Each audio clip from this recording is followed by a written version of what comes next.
Here's how I consistently grow my technique without practicing for more than just 10 minutes a day. Give me the next few minutes and you're going to discover how most tool players are actually practicing the wrong way and what you need to do to fix it. My name is Joseph Ritchie and I help tool players get a great sound, consistently get results, and explode their confidence using online trainings following simple action-based processes so that way they can quickly unlock their fullest potential. In every single episode, you're going to get something that you can immediately implement that's going to make playing easier and more fun. So, how are tuba players practicing the wrong way? Number one, tuba players are mindlessly practicing when they go to practice, right? One of the things that we believe or have been taught is to practice more. The more you're practicing, the better you'll be. Well, that doesn't really work too well when you go to pick up your horn and you're just playing random stuff. There's no goal, there's no direction. You're just playing and counting playing as progress. But unfortunately, I'm here to tell you that's not how it works, okay? Every time we practice, we have to have goals, directions, and we need to know what we're doing so that way we can actually see improvements and know what we're working towards. Oftentimes we have too many really lofty goals, like, oh, I gotta win a job, or I gotta be making a full-time living on the tuba, or all those different things, or I need to give an amazing performance. And well, the problem with that is, we do those things very rarely in our time, right? We're not actually being able to assess that daily. And if you are assessing if you've done those things daily and you haven't even given yourself the opportunity to be able to do that, you're going to be pretty upset and pretty frustrated, right? So it leads to us a negative mindset. Or maybe you're one of the tuba players like I used to be, and you're looking for that little magic trick, right? So you're hopping around from method book to method book to method book. You're playing a whole bunch of different things, spending tons of money on these books, right? And they're just giving you some different exercises. And honestly, a lot of the exercises are pretty similar across all the books. So what ends up happening is you're more worried about playing a different book than you are about actually focusing and diving in deeper into that book. So you're not actually seeing any progress because you're not necessarily going anywhere. There's no direction, no initiative, no goals with the playing. The third biggest issue is maybe you're not tracking your progress. For the longest time, when I was struggling the most in my playing during my undergrad, I wasn't tracking anything, right? I was just doing the things. I was mindlessly practicing because I was putting in more time. I was hopping around from book to book, and I wasn't actually tracking my progress. And maybe you're thinking, Joseph, well, I've tried tracking my progress before, and it just wasn't helping me, right? It just felt like another thing that I needed to do. Or maybe you're even thinking, wow, Joseph, if I'm tracking my progress, and that's a whole lot of extra work, right? I'm playing the tuba to have fun. Well, I'm going to challenge that by just letting you know, right? If the goal is to have more fun playing the tuba, then wouldn't you agree that, we have to do the necessary evil, we have to do the technique, we have to eat our vegetables. So wouldn't you agree that you'd rather spend less time doing your fundamentals and getting more out of the experience so you can spend more time making music? Wouldn't you rather do that than have to spend over an hour just working on fundamentals just so you can be able to play music for the day? So that brings me to number 4.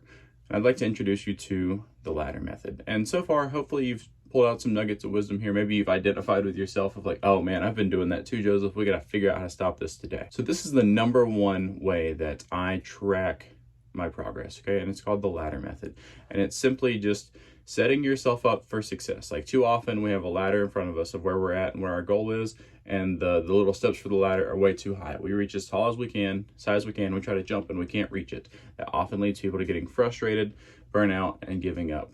I bet you can think of some scenarios where maybe you've had a ladder in front of you where the steps were too high, right? So now we have to redefine our definition of success to make ourselves successful every day. And I'm not talking about the complacency level of success, right? We need to just make sure that we're breaking down our goals. So you start with where you're at the bottom of the ladder, try to figure out where you want to be, that way we have that direction, which you're trying to work towards, and then we isolate everything and we work through what are the steps that we need to achieve that, right? And then we make sure that they're consistently spaced out steps. We don't want anything that's too big, too small. We want to make sure that each day we're taking one step up the ladder and moving towards our goals. Here's a simple exercise that you can utilize the ladder method with today. Let's say that you're working on single tonguing articulations, right? You want more clarity in your articulations. So here's what you do. You come up with an exercise. A simple exercise is 4 sets of 16th notes on a single pitch, right? 1 E enda, 2 E enda, 3 E enda, 4 E enda, 1, change notes, da da da da da, and you just keep moving through it, okay? So that's the exercise we're gonna do. You figure out where you can play it at. So maybe you're playing it, you're like, okay, I can play it perfectly going through with great articulation and great clarity at 80 beats per minute. So you write that down. Where do you need it to be at? Maybe you're playing some music in your ensemble and it's 130 beats per minute. Well, let's go ahead and make it a goal to make it 140. So you have 140 beats per minute minus 80 beats per minute.